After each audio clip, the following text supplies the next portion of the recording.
is Robert Aquarius. I'm a New Orleans folk artist. I'm considered outsider artist because I'm self-taught. When I was a kid, my mama used to wake me up 3, 4 o'clock in the morning. Come on, boy, we're gonna rearrange the furniture. 3 o'clock in the morning, I'm 8, 9, 10 years old. She would have me painting 2, 3 o'clock in the morning, painting the walls, you understand? She would go to the trash pile, pick up an old shiffer robe, break it down, and make it into a china cabinet. She was one person who could really take nothing and make something of it. I was standing at a bus stop, and this is a piece of metal that I saw on the ground. When I looked at the metal, I said, that looks like a tongue.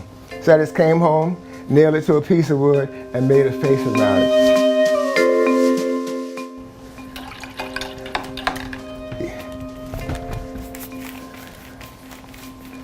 Okay, but one of the things I like when I'm out in the French Quarters is talking to the tourists, and through them I figured out what type of images to paint. Being able to sell art on the fence is a great opportunity.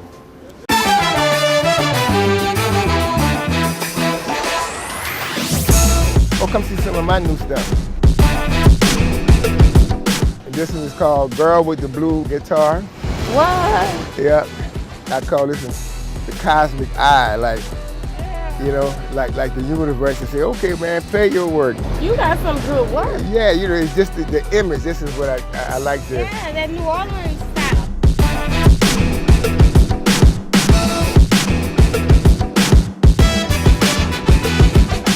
I love this right here. The skillets? Yeah, that's nice. Uh-huh. Oh, you got the watermelon piece. Yeah, you know, that's a brake shoe off an automobile. Yeah, the cylinder that the tire go on, it's round, and these fit there. And when you step on the brakes, this here, it opens up and it slow. That's what slows your car down. Wow. So when I first saw it, I didn't see brake shoe. I saw watermelon. Have a bite.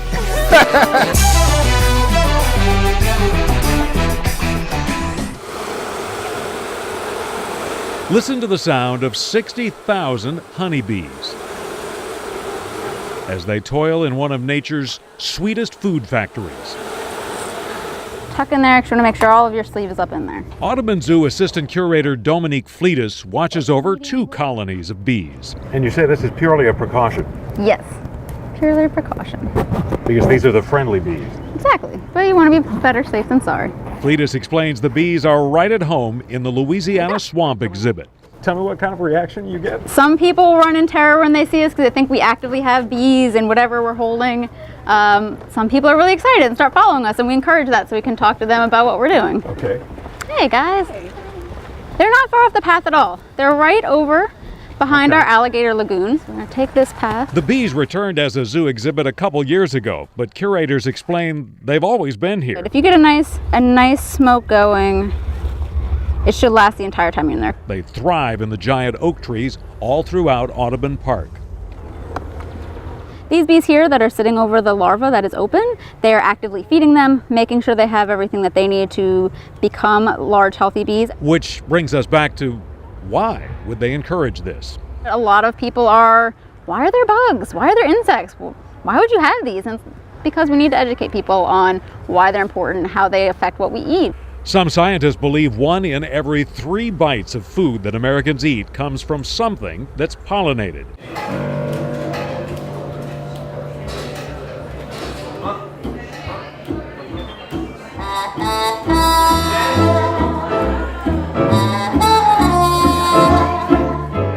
When we decided to move to New Orleans, I made a pact with myself that I was going to study the food and study the music.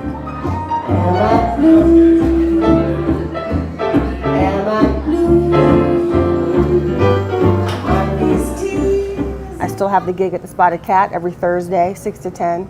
I love it there. They're like family. Am I blue? You be too. If the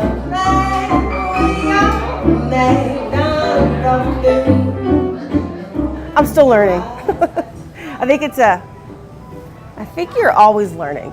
I mean, at least for myself. Every day is a learning experience. Every gig, every new song, every new musician you play with, it's all education.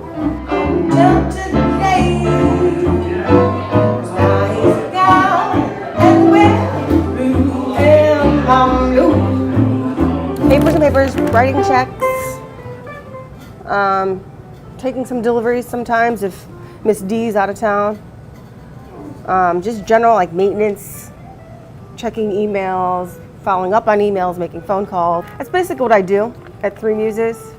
You know, besides being the owner, my job is basically kind of overseeing the whole operation, and mostly that's paperwork. Lots and lots of paperwork.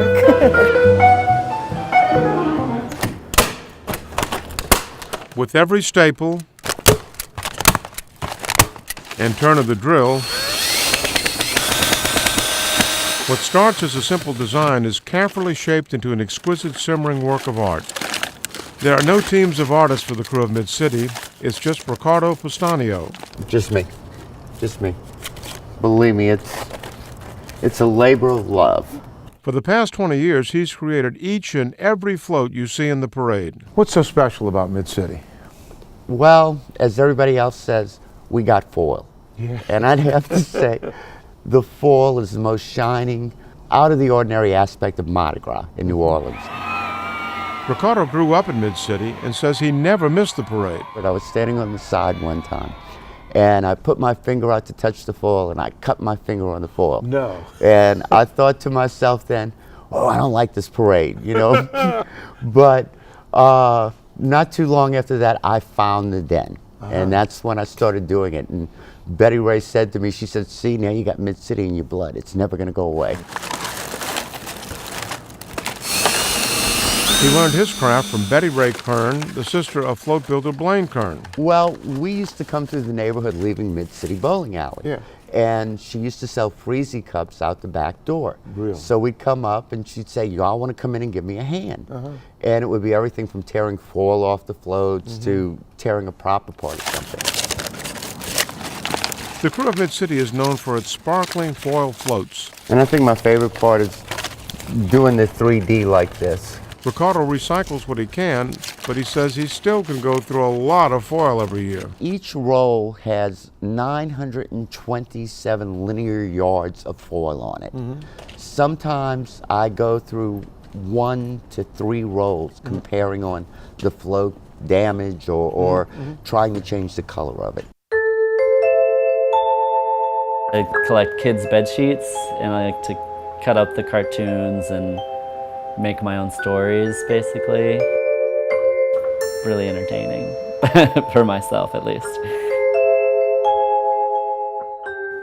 This one is definitely the more abstract sugar craze feeling.